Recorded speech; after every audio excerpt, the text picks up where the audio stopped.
Pásítọ̀ Olu Alo náà sọ̀rọ̀ débẹ̀ kàn parabulate ń pòwe ni kí ló rí ń ṣẹlẹ̀.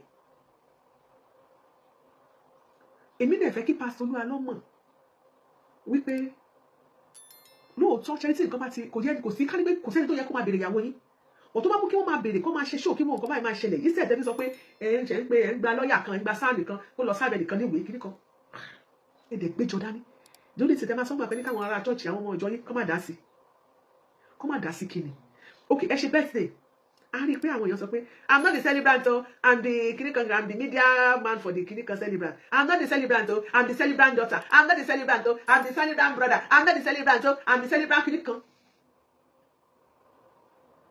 Gbogbo àwọn tó sọ pé I'm not the celebrant I'm the celebrant daughter yẹn àwọn àgbàlagbà ni àwọn ọmọ ọjọ́ yìí. So ó yẹ kẹ́ mọ̀ wípé bàbá Olu Alo ó yẹ kí ẹ lè gbìyànjú mi ò impose ẹlẹ́yìn lórí o I'm just advising you. No matter what kò sí tó ń bọ̀ lókè tí ló gbà kó jẹ́ párábìnrin gan ò ní àlàáfíà bóyá God forbid torí àwọn kan tó ṣe wọ́n ká lọ́ọ̀ta àwọn gan ò lálàáfíà bóyá ó tiẹ̀ ọ̀tá ẹ̀ gan ní kánsán tó lè wọ́ sí jù nìyẹn tàbí ọ̀tá ẹ̀ tí ìṣe obìnrin yẹn bóyá ọ̀tá ẹ̀ ó paralyze àbó ní stroke àbí kankan tá a dẹ̀ gbàdúrà kí wọ́n ṣẹlẹ̀ ẹ try kẹ́ carry family ìyàwó yín ẹ carry wọn along ẹ jẹ́ kí wọ́n ní access sí ọmọ wọn ṣe àrí kó má le kó jẹ́bi tó wà gan bóyá ó ń bàtọ́jú bóyá kò lè sọ̀rọ̀ gan wọ́n lè ṣe fídíò call pẹ̀lú ẹ̀ lágbájá sick lágbájá wà òkè kó sí kankan tó ṣe bóyá kò tẹ̀ sí kankan tó ṣe bóyá ẹlẹ́ni kan wà mẹ́gan tó kàn fún yẹ̀ pamọ́ tó tọ́jú àwọn ọmọ we don't know but ẹ jẹ́ kó ní access kí àwọn family yẹn tó bá ti ní access àwọn ṣẹ́ gbogbo ọ̀rọ̀ yìí kò yẹ kí Olu Alo gan máa sọ̀rọ̀ àwọn family ìyàwó yẹn ló yẹ kó máa sọ wípé àṣẹ̀bùrù ọmọ wa tán ó pè wá náà ó bá wa sọ̀rọ̀ náà we are not looking for her she's fine. Àwọn ló máa shut up àwọn èèyàn máa shut wọn up. But presently what is happening I must confess to you ó wà suspicious and you have a ministry. You were preaching yesterday you were saying that okay people should just you don't have to like me you don't have to you can look for a church whatever to worship you can do you were quoting the Bible we should praise God we should thank God we should read Psalm 50 verse 15 we should do this. But because of your ministry kò sí big thing bẹ́ẹ̀ òjíṣẹ́ Ọlọ́run gan ló máa ń ní àdójúkọ jù nílé ayé àwọn òjíṣẹ́ Ọlọ́run àwọn ló máa ń ní ó máa ń ní ìpèníjà ó máa ń ní àdójúkọ wọn máa ń pọ̀ nítorí àwọn gbọ́dọ̀ wà wọ́n ní ṣáńgẹ́lì náà blood is also running through their veins too they are not angels so sometimes the way tí àwọn náà ṣe máa ń handle station of these things ó máa ń dà the same thing pẹ̀lú tiwa ni kò sí kankan tó yàtọ̀ we are all human but for real mo fi bóyá káwọn àwọn family ìyàwó Olu Alo kí wọ́n jáde sí àkọsọ fún wa pé ẹ jọ̀ọ́ torí tọ́lọ́ enough of all this embarrassment for Olu Alo our daughter is fine kò sí kankan tó ṣe.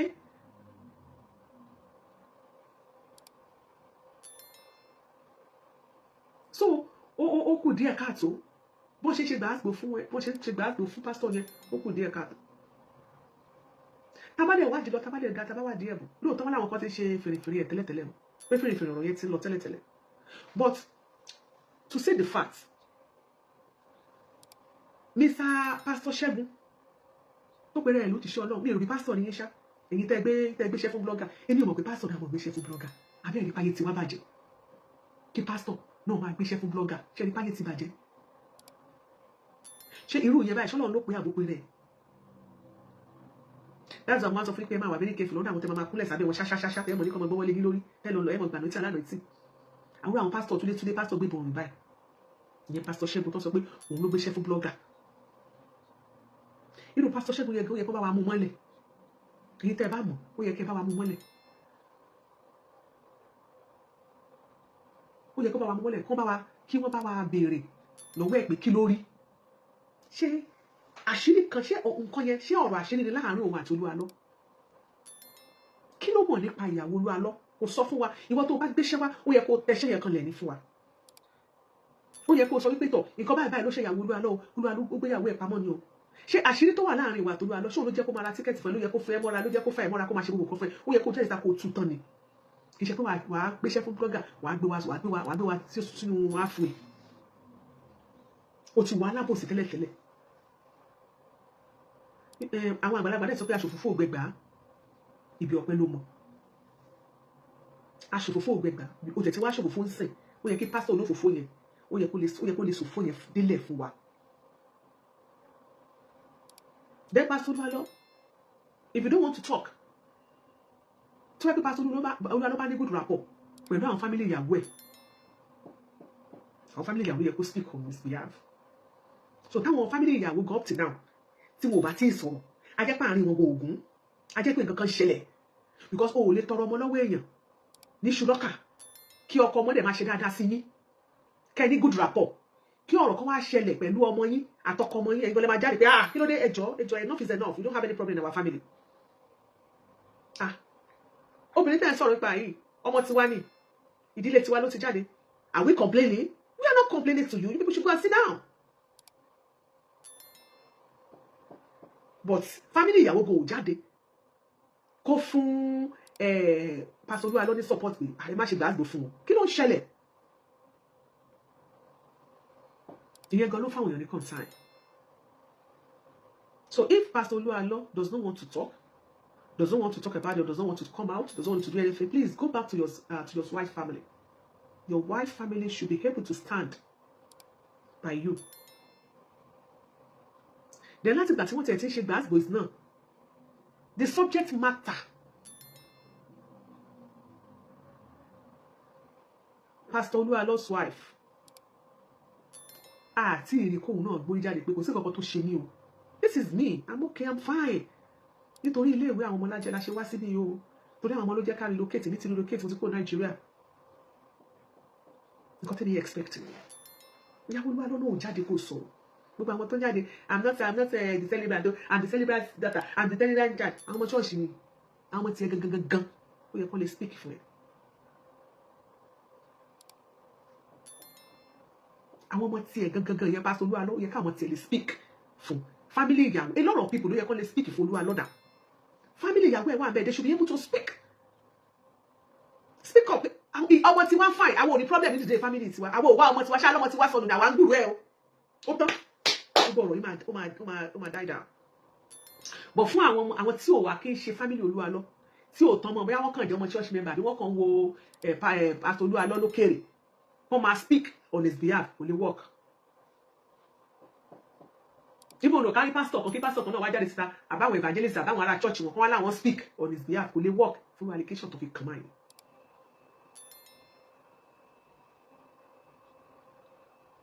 Tólu Alo bá ṣe dáadáa sí family ìyàwó ẹ̀ kò yẹ kẹ́ ẹ jẹ́ alájẹsẹ́ ní family ìyàwó ẹ̀. Tólu Alo bá ṣe dáadáa sí yín tó tọ́jú yín tó recognize yín kò yẹ kẹ́ ẹ lè jẹ́ alájẹsẹ́ kò yẹ kó máa ṣe gbàgbọ́ fún Olu Alo kẹ́ má lè sọ̀rọ̀ ká má lè rẹ́ anybody nínú family yín bó ṣọkùnrin bó ṣobìnrin ìbá aṣọmọdé ìbá aṣàgbàlagbà ìbá aṣọ̀dọ́ kó tiẹ̀ update lásán kó nínú mo gbúrò àǹtí mi kò sí kankan tó ṣẹlẹ̀ ká má rí kankan nínú gbogbo family yín kí ló ń ṣẹlẹ̀. So assignment náà wà fún Olu Alo láti ṣe you don't have to come out. You can do your assignment. You have your own assignment to do. Go back to your wife's family. Go back to them. Wọ́n ní bẹ̀rẹ̀ lé wọn ni. Wọ́n ní dáńdùn lé wọn ni. Ṣé ẹ kì í communicate ni? Àbí tó ló ti jẹ́ pastor so you don't have good rapport with your wife's family. Ó yẹ kó rí bẹ́ẹ̀. Ó yẹ kí kọ́ relationship kó wà àbí tó yẹ bá ti tọrọ ọmọ. That's why I hate me and my husband, me and my wife only. I hate it so much. Mi ò like irú àìjẹ́ yẹn.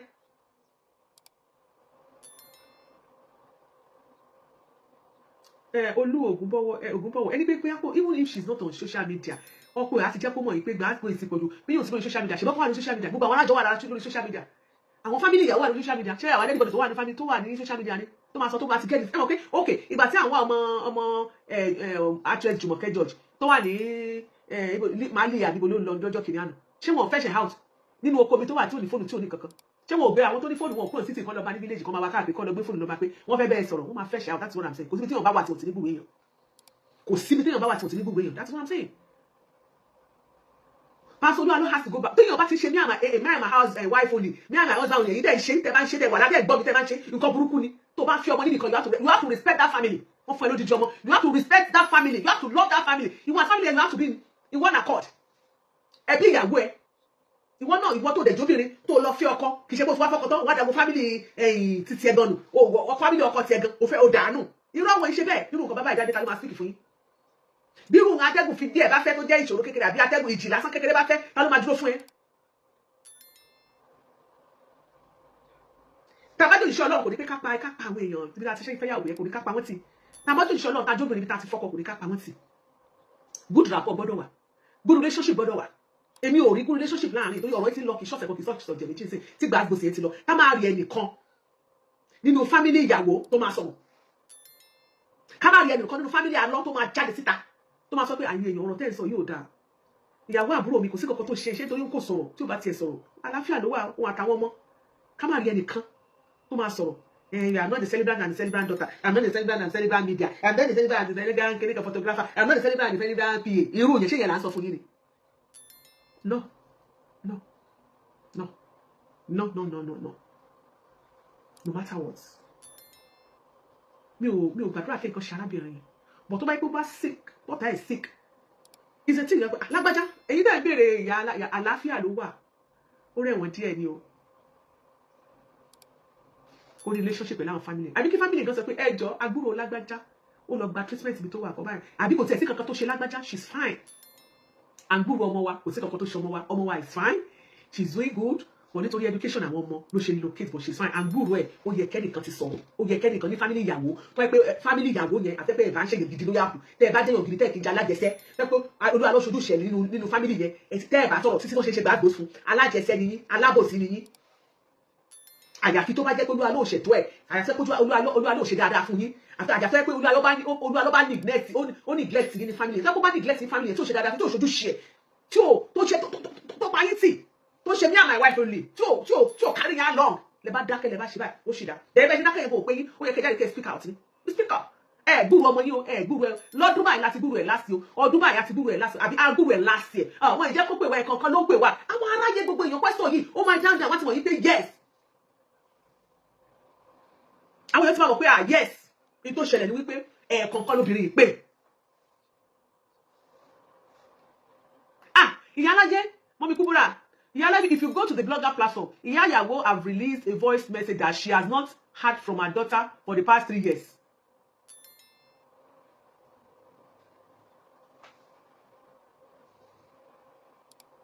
Pastor Olu Alo, ṣé lóòótọ́ ni?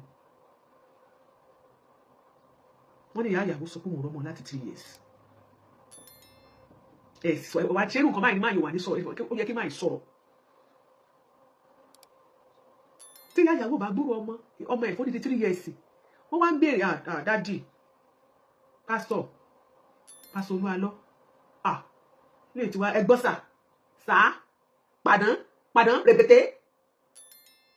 Wọ́n ní Ìyàwó ló wò gbúrò ọmọ for good 3 years. Ọ̀rọ̀ ẹ̀ dìsí kọ́ ọmọ ara wọn bí àṣàyà túdí o, á ló dìsí kọ́ ọmọ ara wọn, ilé ìwà dìsí kọ́ ọmọ ara wọn for good 3 years. Ó dẹ̀ dákẹ́. So Ìyàwó release the voice notes. Pé òun rọ́mọ for good 3 years. Gbogbo àwọn family yòókù nǹkan. Ìyàwó ṣé voice note nìkan lẹ́ṣẹ̀ ẹ̀ tí ì ṣe fídíò. You heard it, Ògúnbọ̀wọ̀, you heard it. Ọmọ ṣe bí Olúwatómiyìn Elizabeth. Kí ló máa rí ọmọ for good 3 years? Ṣáàbí ọmọ wa nù yóò ní àbábí agbá. Wọ́n voice note lè wá ṣe. Ọ̀rọ̀ rẹ̀ ju voice note lọ Ìyàwó. Ọ̀rọ̀ rẹ̀ ju voice note lọ. Ó wá ṣe voice note. No, bóyá wọn kan gbúrú ẹ ni. Bóyá wọn àtìyẹ́ ò sí in good time because ó gbúrú ọmọ ẹ for good 3 years. Voice ló wá ṣe, ó ti gbójú jáde síta ni. Ó tí ké gbàjáde náà. Oríṣiríṣi àbí ọmọ ló wá ṣá. Ìyá tèmi náà ò lè ṣe o. Wọ́n mi Farida, wàláhì ìyá mi ò lè ṣe o. Má gbúrú ọmọ. Má gbúrú mi fún 3 days gan kò ní jẹun. Adaba TV, God bless you. Kó má gbúrò mi for 3 days gan kò ní jẹun. I'm telling you 3 years. Ìyá yẹn ò tí ì ready kò sí kankan tó ṣe ọmọ wọn. Ìyá yẹn gan ò ready. Irú voice note ṣé yẹn mẹ́yàn fẹ́ go to ṣé ní page kan ní ẹ̀ka tí mo bá voice note káàkiri. Ìyá ò tí ì gbójú jáde kó ṣe fídíò kò ní ẹ̀dá kò tó bọ́ọ̀rọ̀ ṣe jẹ́ rèébà tí mo ní láti bó ṣe rí rè. Dẹ̀ ṣé kò bímọ ni.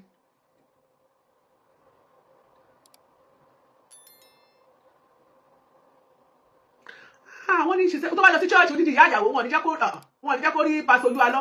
Ṣé kò yẹ kí Pastor Olu Alo kì í béèrè Ìyàwó tiẹ̀ ni? Mọ́mí Kúbúrà ṣé kò yẹ kí ó nígbà tí ìyá yẹn bá lọ sí church Adánimógo àbí Adánimógo church ó tó lọ sí church ṣé nígbà tó bá lọ sí church ẹ jẹ́ kí ẹnìkan pè mí jẹ́ ká gbọ́n tó fẹ́ sọ ó dẹ̀ pé story yìí òye hello. Hello, Iyalaje. Ma. Màmá yẹn ṣe ó release video àbẹ̀ ó release voice note. Voice note kò tí ì ṣe fídíò. Voice note tó sọ ni pé ó ní láti bí ọdún mẹ́ta later she now said later ló wá sọ wípé ní last year ó pe òun ó wá ṣe how are you ó ní kò sọ ju ìyẹn lọ nípa àwọn wá sọ wípé ṣé how are you ló yẹ kó máa ṣe fóun tí òun jẹ́ màmá ẹ̀ that was nǹkan tí màmá yẹn sọ. How are you? Ṣé how are you? Ṣé wọ́n sọ̀rọ̀ gidi ju how are you lọ? Wọ́n remote ẹ̀ ni. Hello ma. Wọ́n ti kọ́. Ṣé robot ni tó ń sọ how are you? Wọ́n program how are you sí lẹ́nu ni. Eléyìí máa lágbára o. Wọ́n ní maybe mama is afraid of the man of God. Ìyàbọ̀. Her name is Iyalaje. She lives in France with her 3 children. Mommy Kubara, is she doing fine in France? And she in Finland and in France. She France no work. The woman has mental disorder, I hope. She's mentally sick. And to be mentally sick is not a big deal. Ma yele ma mo nǹkan nípa nǹkan tó ń ṣe. But ibi tí ma yẹ tó bá mentally sick ẹ wò mí. Bí ó bá mentally sick. Ma yele ma mo anything. Ìyẹn Pastor Olu Alo lè ma mo anything tó ṣe ìyàwó ẹ̀. But the anything gap bá ti wà, tí communication gap bá ti wà, problem ni. Even though tó wá bá sick. Tí family ìyàwó bá mọ̀ wípé nǹkan báyìí ni wọ́n arábìnrin là kọjá. Wọ́n bá ṣe wá béèrè question lọ́wọ́ ẹ̀ báwo ló ṣe ṣẹlẹ̀. Ṣó ronú ni, kí ló ṣe? Ṣó jábọ́ lórí ọ̀kadà ni, ṣó forí gbálẹ̀ ni, kíní kan. Kì í ṣe how are you. Then Pastor Olu Alo, you should be proud of your wife no matter what. Kò sí condition tóbìnrin yẹn tó yẹ kó wà, you should be proud of her. If truly she's still your wife, ẹ jọ̀ọ́ ṣé Pastor Olu Alo ti fẹ́yàwó mi mo fẹ́ mọ̀. Ṣé ó ti fẹ́yàwó mi? Tó bá pé yàwó ẹni. No matter condition tó bá wà ní ayé yìí, ní ayé Jésù ò fi kọ́ wa bẹ́ẹ̀. You need to respect her and love her unconditionally.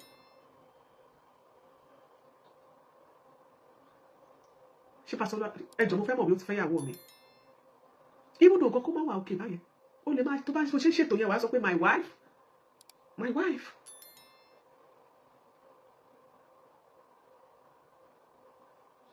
You will love your wife. Níjọ́ tí mo ti ń délé ayé. When I was in school, tí mo wà ní Polytechnic Ìbàdàn, my HOD, I'm sorry sir to say this story. Ìyàwó wọn blind ni. Tó bá rí this man, Reverend Adéjùmọ̀bí, tó ṣe love ìyàwó ẹ̀ tó. Obìnrin tó ní ojú méjèèjì, kò rí èèyàn fẹ́ràn ẹ̀ tó bá yẹn rí. Oyètúnjí Adégòkè, what's your number to call? Share the number mi látọjọ́ yìí. Ẹ lọ sórí Google. O ti pin net síbẹ̀ yẹn náà, ṣé kò síbẹ̀ ni? Ẹ jẹ́ ìjọba ní number mi bá mi ẹ tàbí tap lórí Facebook. Ẹni tó ní sweetheart ní Ọmọlọ́lá Oyèkọ́sọ́lá. MC tó wò jẹ́ alága ìjókòó gbogbo New Jersey. Love you darling. Thank you so much. God bless you. Àbúrò mi tó gba ski. Blind ni ìyàwó HOD ni. Ṣùgbọ́n obìnrin tó ní ojú méjèèjì kò rí irúfẹ́ ọkùnrin ò love ẹ̀ tó bá yẹn rí the way tí máa ń ṣe love ìyàwó ẹ̀. Kò kí ń gbé pamọ́. Tó bá ti ń sọ̀rọ̀ by my wife, my sweetheart, my honey, I thank God for my wife. She's feeling because she's the best thing that ever happened to me. She's the king of how are you today? How was you? God bless you. Oh. My wife, my kinikan, my sugar pie, my honey. Tí a bá sí Reverend Adéjùmọ̀bí tó bá bẹ̀rẹ̀ sí hype ìyàwó yìí. Hey! Èyí tó bá mẹni tí mo sọ yìí níbo lè Ìbàdàn bá mi àwọn ti retire sí mi ò mọ̀. HOD mass communication department nígbà tí mo ṣe HOD mass communication nígbà tí mo ṣe change ni. Ó love ìyàwó ẹ̀ bí. Yeah, you have in the fridge. Ó love ìyàwó ẹ̀ bí. Ó love ìyàwó ẹ̀ bí. Kò gbé pamọ́. Ó rí bẹ́ẹ̀, ó dẹ̀ fẹ́ bẹ́ẹ̀. Ó dẹ̀ gbé káàkiri gbogbo ayé ni.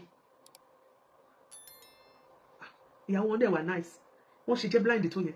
Mi ò tí mẹ́ tó lè bake kéèkì tó. Gbogbo àti wọn àdé change, wọ́n máa bá mi bake kéèkì ni. Tí bá ti lọ sí wọ́n máa ti wá sí ọ́fíìsì ọ̀gá báyìí. wọ́n ti bá mi gbé kéèkì wá ní ló bá mi wá fún mi wá ìmọ̀lá ó lọ sọ̀rọ̀ rẹ ló bá mi gbé wá ọmọ mi máa gbé kéèkì fúnra rẹ̀ ó ló bẹ́ẹ̀kì kéèkì yẹn. Ìyàwó kódà ìgbà tí ọmọ wọn dókítà wọn fẹ́ ṣe wedding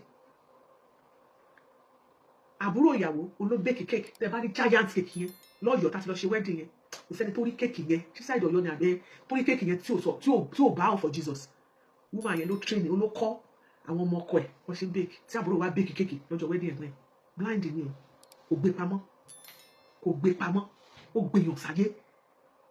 So why téèyàn bá ṣe ní ìyàwó no matter what nǹkan tí ìyàwó yẹn bá ń pass through ó ní láti gbé pamọ́ tó máa jẹ́ pé èèyàn náà gidi ni ẹ. Thank you so much olóògùn ọkọ obìnrin ni I'm telling you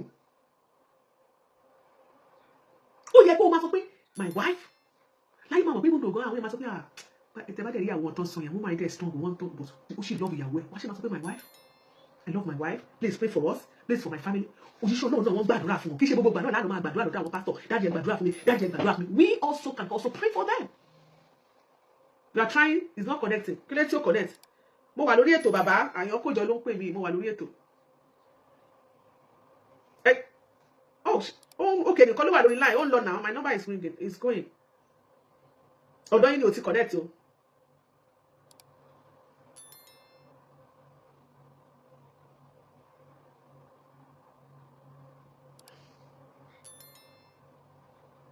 ọ̀dọ̀ ń connect ọ̀dọ̀ yín ni ò ti lọ 317-429 ẹ wá mú èje òdo èjì ẹ̀jọ àti èjì ẹ̀jẹ̀ ń fẹ́ ní táìpẹ̀ síbí ṣẹ̀ṣẹ̀ mọ̀ pé máa fi lọ sún àtiwájú ẹ̀. wọ́n ti bá mi táìpẹ̀ síbẹ̀ yẹn lẹ́ẹ̀kan náà.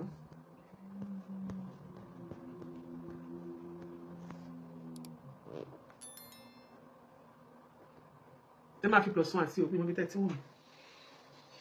ṣé ìgbẹ́ nǹkan tí mo sọ ìyàwó òjíṣẹ́ Ọlọ́run àdójúkọ tí ẹni tí kì í ṣe òjíṣẹ́ Ọlọ́run máa ń rí àwọn tí ì ṣe òjíṣẹ́ Ọlọ́run àwọn tó jẹ́ òjíṣẹ́ Ọlọ́run náà òjíṣẹ́ tiwọn náà ojú wọn náà rí the same thing ni so bí a ṣe ẹjọ bá wa tapa WhatsApp ètò wà lórí TikTok bí a ṣe ń gbàdúrà lọ́dọ̀ àwọn ẹjọ dájẹ́ gbàdúrà fún wa àwa náà lè máa fàdúrà ràn wọ́n lọ́wọ́ nígbà tí wòlíì Ọlọ́run bá ní àdójúkọ tó bá lọ pé lóòótọ́ mọ́kàn mi sọ̀rọ̀ ní o gẹ́gẹ́ bí nǹkan gbọ́ ó wá lọ torí ẹ̀gbéyàwó ẹ̀ pamọ́ báwo ni fẹ́ máa preach fáwọn ará àjọ Ọlọ́run kò kọ́ wa bẹ́ẹ̀ kò yẹ ká rí ogun àbí kó rí ṣòro ká wá sá fámílì ìyàwó ó yẹ kí ìyá ìyàwó tó sọ pé how are you ó yẹ kí fámílì ìyàwó wọ́n mọ nǹkan tó ṣẹlẹ̀ sọ́mọ wọn no matter what nǹkan tó bá ṣẹlẹ̀ sí ọmọ yẹn ó yẹ kí fámílì ìyàwó lè mọ̀ this is what is happening.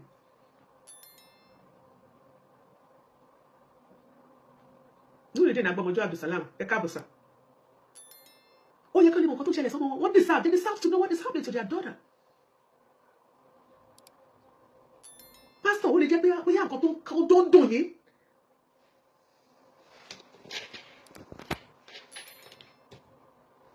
olùmọ̀láyé fi kàn yín léèwé yìí bóyá àwọn nǹkan àdójúkọ ìdá ìpasù tó jẹ́ pé ó jẹ́ nǹkan ìbànújẹ́ fún ọkàn yín olùmọ̀láyé tó fi ń dùn yín kò sí yàtọ̀ láàrin pásítọ̀ àtàwọn tá kìí ṣe pásítọ̀ wọ́n ń jẹ àwa náà jẹ wọ́n mọ̀ àwa náà mọ̀ ẹ̀jẹ̀ bó ṣe rìn kọjá ń tu bẹ́ẹ̀ wọn náà ló ṣe ń gba tiwa kọjá ṣùgbọ́n yẹ ká ẹni dúró ti ìyàwó yìí tó bá jẹ́ pọ́kọ náà nìkan ṣẹlẹ̀ sí ó yẹ kí ìyàwó kó lè dúró tọkọ.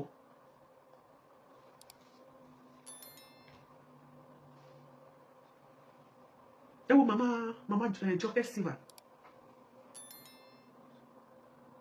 ẹ má bínú o pé mo lò fún fẹ́ lo family as example ma just look at that woman look at what she's passing through look at what she's facing with her husband kò kí ṣe pastor sa bàbá Olu Alo mọ́mí Jọkẹ́ Silva ìyàwó Olú Jacob wọn kì í ṣe pastor but up to now ó dúró tán pẹ̀lú ọkọ ẹni kí ni tí ẹ̀yin lè là kọjá kí ni tí ìyàwó ilé máa là kọjá pẹ̀lú nǹkan tí arákùnrin là kọjá arábìnrin dúró ti ọkọ ẹni pẹ̀lú pọ́kọ ò ní rántí nǹkan kan mọ́ pẹ̀lú pọ́kọ ẹ ṣe ní dementia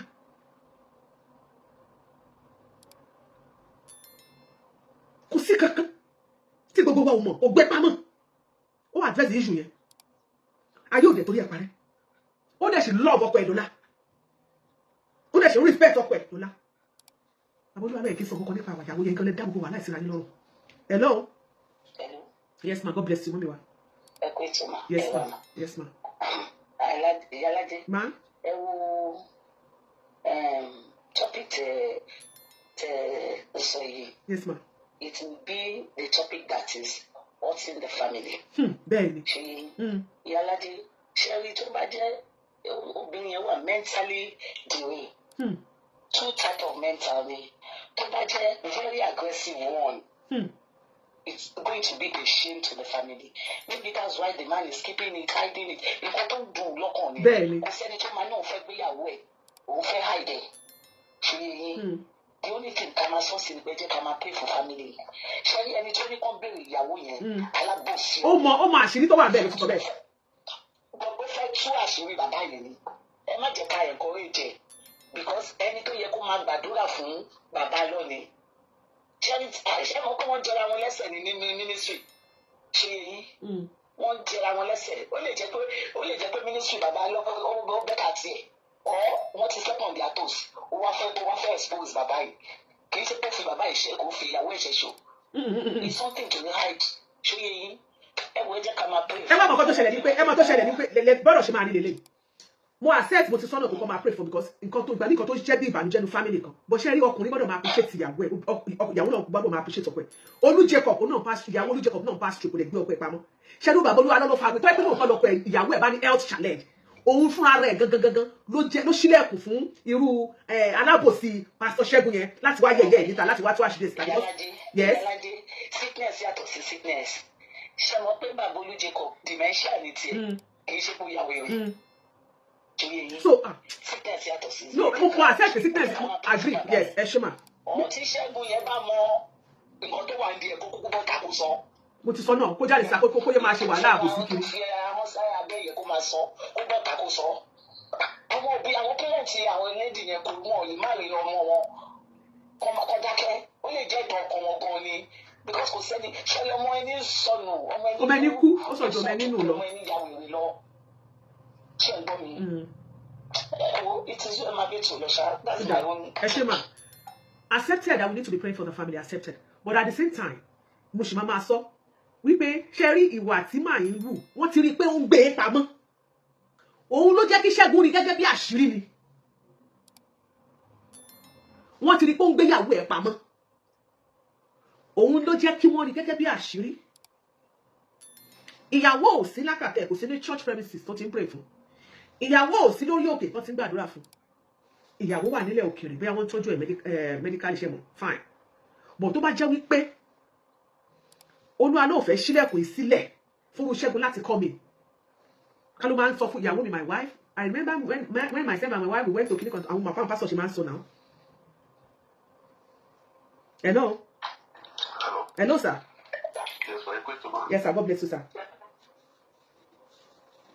Hello. Sir, ẹ bá wa dá sí sir. À ń gbọ́ yín tèmi voice mi ni kẹ́ máa gbọ́. Yes sir. Ẹ máa sọ̀rọ̀ lọ́wọ́ mo ń gbọ́ ẹ má lè sísì show mi ẹ pa rédíò tẹ́ ẹ gbà ní fóònù yín ohun mi tẹ́ kẹ́ máa gbọ́. Yes sir. Network ẹ̀ ṣe bá kún bá kún. Ṣé ń gbọ́ mi mà? À ń gbọ́ yín sir. Ẹ ṣe mà. Number one, ìránṣẹ́ Ọlọ́run ní bàbá yìí. Òun lọ́lọ́run pé òun ló mọ máṣẹ́mù tó láàrin òun àti Ọlọ́run. Òun ló ní ìdílé. Bọ́lọ́run fún láyè láti gbé fámìlì ẹ̀ síta. Àbọ̀lọ́run fún láyè. Òun wà láàrin òun àti Ọlọ́run. Inú mi bá tún ta bá respect privacy wọn. A máa respect privacy wọn tún bọ̀ sínú bíbélì kan náà sọ pé ẹni sùúrù tẹ́ bá ṣe ẹni sùúrù Ọlọ́run ò kí sọ pé kẹ́ ẹ níyàwó kẹ́ ẹ fẹ́ wa kẹ́ ẹ gbé wa pa ẹ má gbẹ̀yẹ̀ wa o. Ká máa pray fún wọn pé bóyá wọ́n pass àwọn kankan accepted but ẹ má. But èmi ò ṣàbòsí Ọlọ́run ò ní sọ pé kẹ́ ẹ gbé ọkọ pamọ́ àbí kẹ́ ẹ gbé ìyàwó pamọ́. Ẹ̀yin lẹ fi sentiment ẹ sọ̀rọ̀ bó bá yẹ kó ṣe lọ ẹ má gbà obìnrin pamọ́. Ẹ̀yin obìnrin mo support yín. Ṣé bá sọ lẹ́yìn ni? Gbogbo àtàlẹ́ ṣètò yìí mélòó nínú wa ló ń gbé ẹbí ẹ̀ síta. Ewu ẹ mọ̀ tó ṣẹlẹ̀ gbogbo tẹ́ ẹ ṣàlàyé àti sọ nígbà tá a máa bẹ̀rẹ̀. Mo ti sọ wípé èmi kan sọ pé kó má jáde kó má sọ̀rọ̀. Ìgbà tó ti wá di. Ó dà àti gbọ́ sà ó dà sà ẹ jẹ́ ká gbẹ̀lú mi láyé ẹ ṣe sà. Hello sà ẹ ti wọlé o. God bless you, ma. Iyalaje. Ma? Sherry, I'm not supposed to do this. Yes, ma. But I'm going to do it. Because I'm not supposed to sorrow. Yàrá church bàbá ẹ bá wa pè wọlé. Jàre. Your platform is a platform that I respected. And that's what I'm calling. If it's not a platform, I'm not going to call. God bless you, ma. Let everybody go and make a research. Who is Joke in Ogumbo? I'm in the head department of sanitation. God bless People you. that know me very well. Who bring me Shamufuluko. Shima. Ejo, ma. Sherry, wọ́n ní wọ́n máa ń sọ̀rọ̀ kan. Ó dàbí bẹ́ẹ̀ ni ká wá ìjọ gbogbo dájú. Bẹ́ẹ̀ni. Ká dẹ̀ fi èyí tó ń jẹ́ ògbọ́ ọ̀fẹ́. Ká fi múlẹ̀. Ní ìfẹ́ pàṣẹ Ṣẹ́gun lórí ní ìgbọ́dọ̀ pé Ṣẹ́gun wọn ní bá sọ. Ìyẹn olófòfó yẹn. Túlétúlé. Kí pàṣẹ Ṣẹ́gun máa ń gbọ́ mi. Wọ́n ò gbọ́dọ̀ gbọ́ mi pé kí mo pè wọ́n nípa sọ̀mù. Àwọn àgọ́ ti yọ ibi kan ti ń pe Ṣẹ́gun, mo ti ń la Ṣẹ́gun mọ́ lórí ẹ̀ máa gbóhùn mi. Ṣẹ́gun ìránṣẹ́ náà ìránṣẹ́ ìṣúná.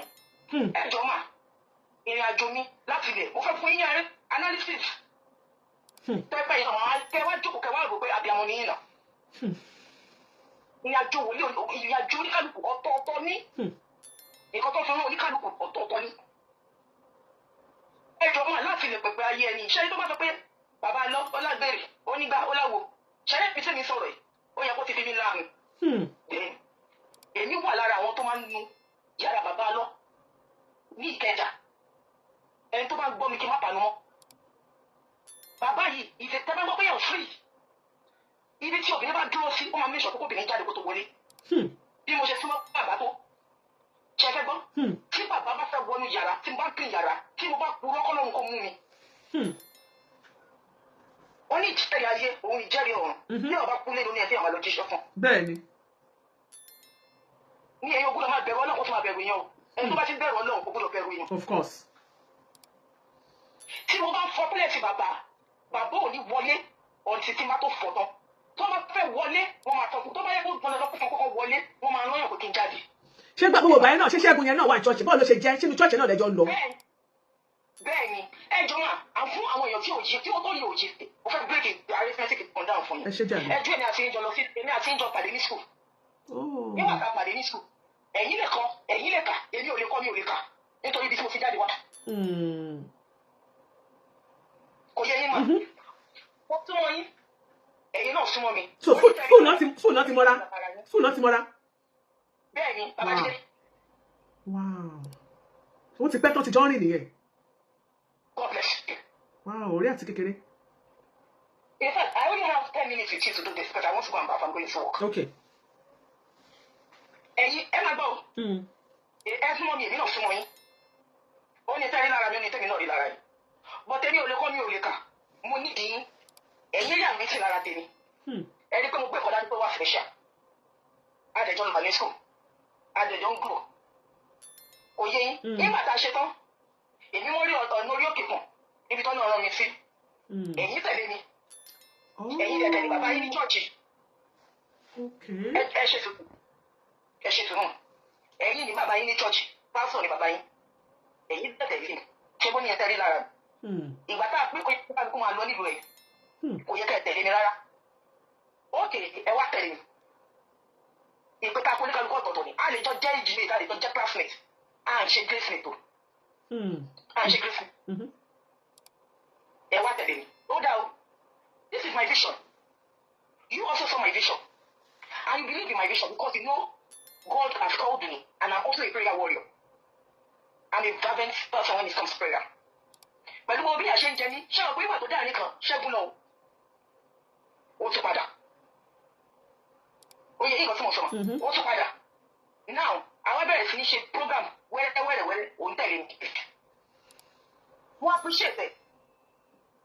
Nígbà tá a jọ ṣe program wẹ́rẹ́wẹ́rẹ́ Ṣẹ́gun lọ́wọ́ kọ́ máa lè Ṣẹ́gun tó bá ń gbọ́ mi kí n má pàdé mọ́. Àwọn náà mọ ẹni tó sọ. Ẹ sọ fún Ṣẹ́gun pé àwọn ọmọ tó wá kọ́ bí kòkó síta.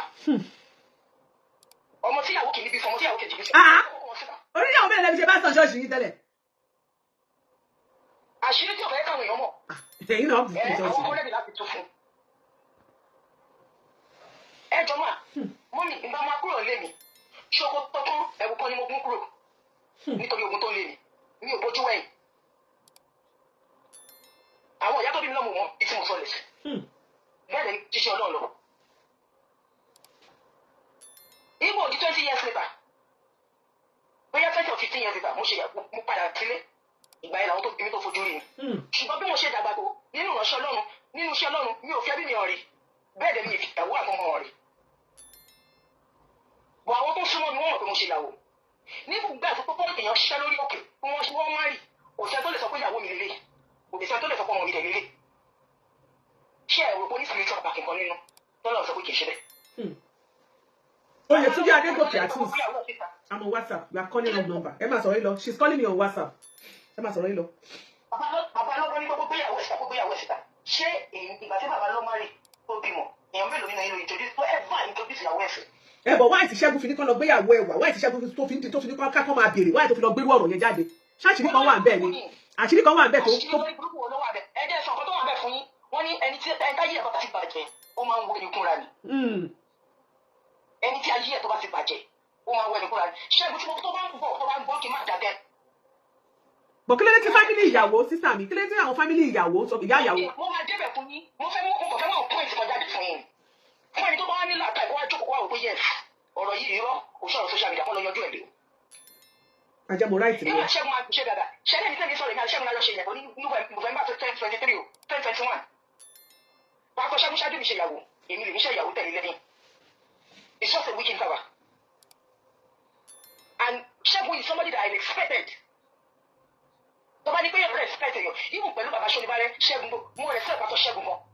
Tẹ́ bá dé church wa, àwọn èèyàn respect pàtó Ṣẹ́gun kan bí ẹni ọ̀dà pọ̀sẹ̀ lọ. For the fact that all his shortcomings tí wọ́n máa ń gbọ́, ṣẹ́fẹ́ gbọ́, I have never used that against him. Ẹ̀rù bá ṣe ní ẹ̀ṣẹ́ ní ìkìjà. Ẹ̀rù pé tẹ́ ọ̀bá nífẹ̀ẹ́ yàn. Put +1 oyè Túnjí Amẹ́ríkà ni mo wà ní òtí Nàìjíríà. Put +1 in front of the number. Ẹ máa sọ̀rọ̀ yín lọ jàre. Ṣé o pé tẹ́ ọ̀bá nífẹ̀ẹ́ yàn? Tẹ́ ọ̀bá ṣe nǹkan, kò sí ìbọn tẹ́ni ẹ bá ṣe. Ìfẹ́ máa ń borí, ó máa ń bo gbogbo omi. Kí ló wá fàjà àwọn ṣọ́kẹ́lẹ̀ ṣe àti ẹni sùúrù táìmù ti ń lọ. Ẹ ti lọ ní 10 minutes ẹ̀ tí ìsúnmọ́ pọ́ìntì tẹ fẹ́ fáwọn àkàyọ́ mẹ́. Ẹ tún wá bù ṣe gàgà ẹni ẹ tó fẹ́ ṣe ìyàwó. Bàbá wa sọ wípé àwòlì ṣé bí Ṣẹ́gun ló fẹ́ náà rẹ̀ sọ fún kò ń ṣe wòlíì gan ló fẹ́ náà rẹ̀ sọ fún. Pé bàbá dẹ̀ ní pé kí wọ́n máa fẹ́ obìnrin kan pé kí Ṣẹ́gun ṣe dúró. Bí ogun kan gbọ́dọ̀ ṣe ná wọ́n tó fẹ́ lómi. Ó ti yé yín mà. Ẹ insist ẹfẹ ogun gbọ́dọ̀ ṣe ná wọ́n tó fẹ́ lómi. Hello. Hello Iyalaje. Yes ma. Yeah, káàsán. Ṣé wà ma? Ọ̀pẹ̀lẹ̀. Yes ma. Yes ma. Àti Florida mo ti ń pè yín. Yàrá Florida. God bless you. Ṣé rí ẹ jẹ́ ká bára wa sọ tọ̀rọ̀. Obìnrin ni mí. Mo dẹ̀ ti ń lọ sí ọmọ 50 ọdún. Ṣé ti ní mi? Ó náà jẹ́ kẹ́ pẹ́ fún wa ma. Ṣé rí nǹkan tí arábìnrin yẹn sọ? Ọ̀tàn gbáà ló ń sọ. Ẹni tó ti mu tí yóò gan kò gbọdọ̀ máa sọ̀rọ̀ bí ó ṣe ń dìfẹ́ǹdì pásítọ̀ Olu Alo gẹ́gẹ́ bí afọ́jú. Nítorí pé kí ni? Tí èèyàn bá bí ọmọbìnrin, kódà kọ́mọ èèyàn gba oyún, ṣó ti yé yín? Kó gba oyún. Wọn ò gbọdọ̀ sọ pé kó má bá òbí ẹ̀ sọ̀rọ̀ fún odidi ọdún 3. Tẹ̀ẹ̀dẹ̀ dákẹ́, tẹ̀ẹ̀dẹ̀ ní ìjọ tó tóbi tó bẹ́yẹn. Ìwàásù tí wọ́n wá ń wàásù fáwọn èèyàn. Àwọn wo ló ń bá àwọn yẹn fún marriage counselor? Àwọn wo ló ń wá àwọn yẹn lọ tó lọ ń gbé orí sí abẹ́ wọn láti gbàdúrà? Ṣẹ́rí èmi bẹ́ẹ̀ mi ṣe wà. Èmi ò ìdílé ìgbàgbọ́ ni wọ́n bí mi sí. Àti ìgbàgbọ́ àti mùsùlùmí. Èmi máa ń ṣe nǹkan with my own mind ni. I don't follow religion people blindly. Ṣé ti yẹn? Ẹ jẹ́ ká bára wa sọ tọrọ ibi tí o tọrọ wà. Ní level tí Olu Alo wà yẹn, kì í ṣe irú ẹni wọn gbọdọ̀ mọ ìyàwó àtàwọn ọmọ yẹn. In fact, kí arábìnrin yẹn ó máa kú lọ báyìí. Ṣé ti yẹn ní? Wọ́n gbọ́dọ̀ mọ̀. Ṣùgbọ́n orílẹ̀-èdè Nàìjíríà jẹ́ orílẹ̀-èdè ibi tí wọ́n ti máa ń fi ọwọ́ ọlá gbá àwọn ènìyàn lójú. Àwọn ènìyàn ní orílẹ̀-èdè Nàìjíríà dẹ̀ ní sentiment jẹ́ tí ó máa ń jẹ́ kí àwọn ènìyàn má lè rí ọ̀sọ̀ òótọ́ ọ̀rọ̀. Òun ló fà á tí ẹ máa rí àwọn pásọ̀ ní ìkan tó máa bọ́ ọmọ ọjọ́ sùn tí wọ́n á ka rẹ́dà dẹ̀ báyìí tó máa délé ẹjọ́ tó máa yọ bọ́rọ́ nítorí pé kí ni ó jẹ́ owó wọ́n máa rí owó wọ́n máa fi settle case. Gbogbo tí wọ́n sọ yẹn tó bá jẹ́ pé ìlú ọba tí gbogbo wa wà yìí ni tí wọ́n bá competition against ẹ̀ ó máa provide ìyàwó àtàwọn ṣó ti yé yín. Ẹ má jẹ́ kí a tanra wa jẹ gbogbo àwọn obìnrin ó kàn wá máa tún dùn ní pé obìnrin náà ní wàhálà obìnrin ẹ máa defend nǹkan blindly because ọ̀rọ̀ tí in fact tí ẹni tó gbé ọ̀rọ̀ síta gbọ́ kó níyàwó 6 ó bí ọmọ trailer ṣẹ̀mọ̀ tẹ́lẹ̀ bá bí ọmọ ẹmọ bí trailer ṣe gbogbo yẹn ó lè ṣe because it's not well known Ṣẹ́gun àbí kí ni wọ́n pè not well known tí wọ́n bá dẹ̀ mọ́ àbí fún ọmọ tó ṣe àwọn èèyàn máa mọ̀ ìyàwó ẹ̀ so òun má rí àṣọ obìnrin ó gbé ọkọ ẹ̀ pamọ́ láti sùn sí olóńgbò ọkọ ẹ̀ àṣẹjẹ láwọn obìnrin náà I'm sorry to say this o ẹ̀yin religion kìíní ẹ má bínú o ṣẹ́rí bẹ́ẹ̀ mi ṣe wà mo sọ tẹ́lẹ̀ èmi Christian ní but èmi o I can say I'm atheist ṣé ti yẹ yín mo kàn live life mi àwọn ọdẹ tó sọ Ọlọ́run dẹ̀ gbàdúrà mi. Báwo ni àwọn most obìnrin tó máa ń jẹ́ church leader yẹn lọ́wọ́ àwọn ọkọ wọn dáadáa most of àwọn ọkọ wọn gan wọn máa ń níyàwó síta because wọn ní táìmù wọn àwọn ọmọ òde ní táìmù ọkọ wọn kàn máa ń fi Bible bòjú ṣó ti yẹ yín so nǹkan tí ìwé mímọ́ gan fi tọ́ wọn gan àwọn gan they are delaying from it wọ́n delay bẹ́ẹ̀ pátápátá so ìwọ ò jẹ́ kọ́nà ẹ̀tọ́ ò fi ọ̀nà ẹnu àwọn ọmọ òjò ẹ̀. bọ̀ ṣé ẹ̀jọ̀ ṣé máa yẹn ṣé pásítọ̀ Olú Alo ṣé wọ́n níyàwó mi ni wọ́n níyàwó mi. ṣé ní àwọn ṣẹ́rí Iyalaje kò tí ọkùnrin bá níyàwó mi ìran ọkùnrin Yorùbá ló ń ṣe tó bá ṣe mistake it doesn't matter. àwọn pásítọ̀ àti àwọn pásítọ̀ tó níyàwó tó bímọ síta àwọn náà bí èèyàn bíi tiwa náà. orí yìí pé so bring it out let people see ẹ báwo ṣe máa mú ọmọ èèyàn for 3 years wọn ò gbọ́ nípa ẹ̀ ìgbà tó tẹ̀sí máa gbọ́n fẹ́ hello àwọn òkè wọ́n ń sọ kí ló dé ẹ jẹ́ ká fọ̀rọ̀ rora wa wò náà tá a máa fi kíní gbúgbọ́ nítorí pé wà àwọn fámìlì ìyàwó yẹn wọ́n lè má lówó wọ́n ti fowó silence wọn wọ́n máa tẹ́tí wọn náà dání so ta ló dẹ̀kẹ́ sọ̀rọ̀ ní Nàìjíríà tó bá lówó tó léyàn tó mọ̀ bí pé yóò sí ní ayé ni. ojú pásítọ̀ alọ́dẹ̀ wà kú ju pé wọ́n lè máa tẹ́tí nìyẹn lọ. it doesn't matter ẹni tó kù gan ló burú jù àwọn introverts yẹn ló burú jù because you can't predict them they are unpredictable. ẹ jẹ́ ká tún gbẹ lómi ìlàyé. ẹ ṣé ma God bless you ma thank you so much.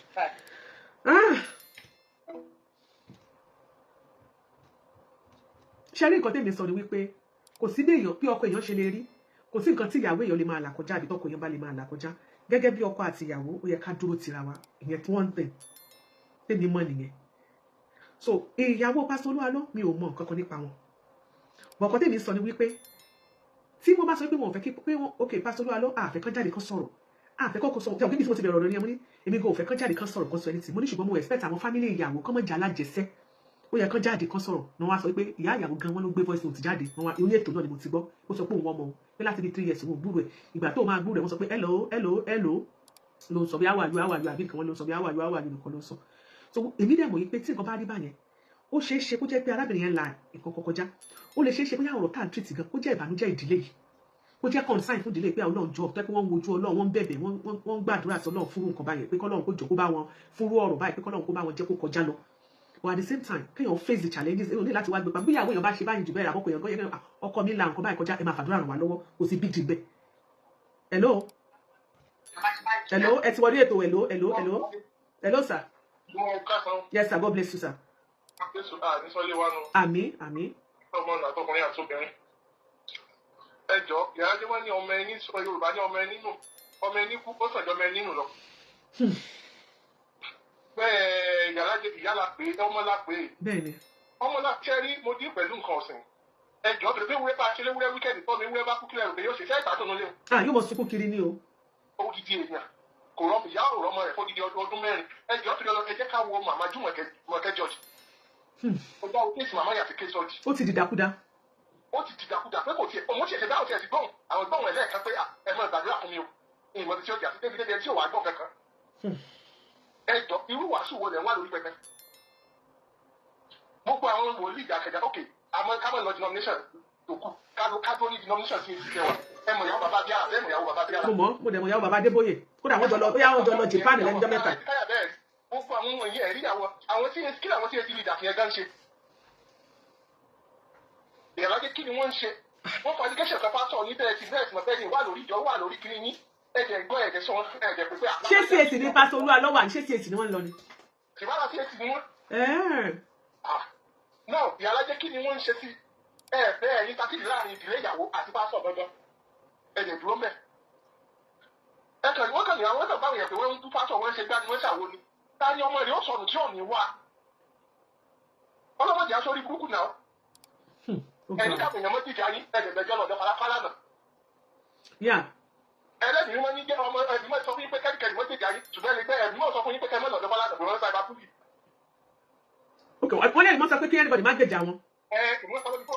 bọ̀ Fálànà èèyàn sọ Fálànà náà yẹ kó gbèjà wọn.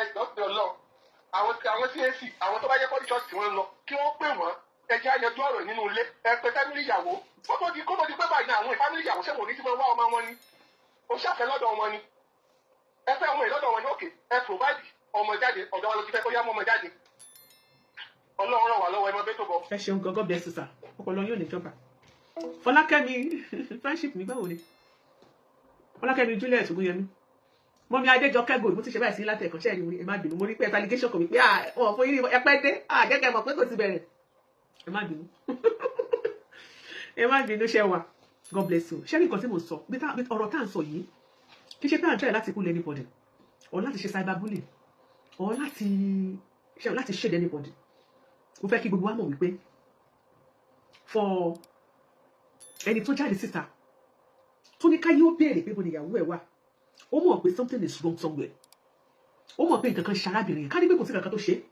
arábìnrin yẹn tó wà out of the country kò ní sọ bẹ́ẹ̀ lójú ara ẹ̀ ìjà wà òun náà fẹ́ ṣe kí ló fẹ́ ìtàn pásítọ̀ Olu Alo lòun náà fi ṣàbòsí ló fi ṣẹ̀tánú ló fi aṣòfófó ògbẹgbà ibi ọpẹ́ ló mọ ló ṣe bùbà bíi Júdásì láàrin àwọn ọmọ ẹ̀yìn Jésù tó lọ fojú Jésù hàn ó padà kó gbòtó ní o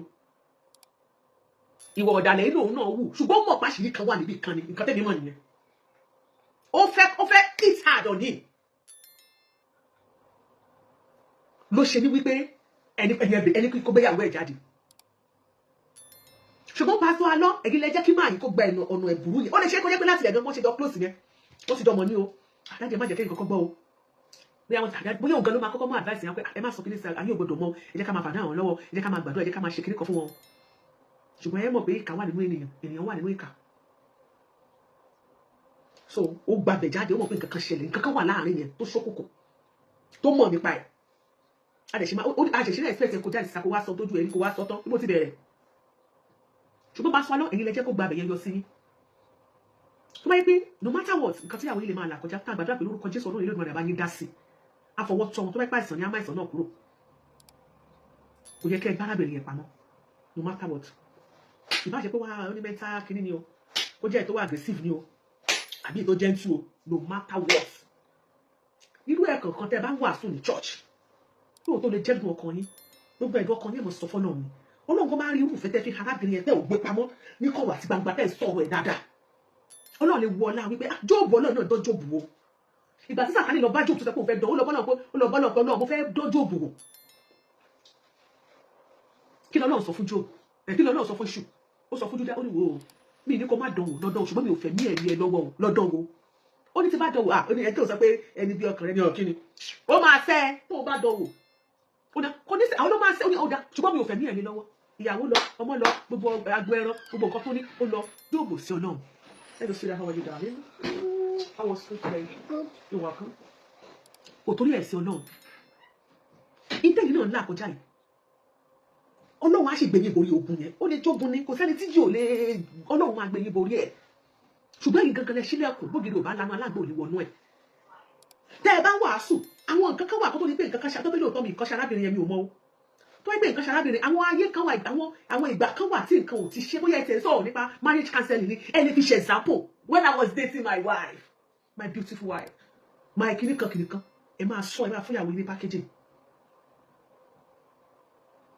ẹ fi ṣe example I remember when I went to kìnìkan I remember my wife and kìnìkan ayé àwọn tó bá wà padà gbọ́n kan tó sọ arákùnrin tẹ́ fẹ́ràn ìyàwó ẹ̀ gan kò dẹ̀ sẹ́ni tó lè mọ̀ pé ìyàwó ẹ̀ ńlá arúgbó báyìí kọjá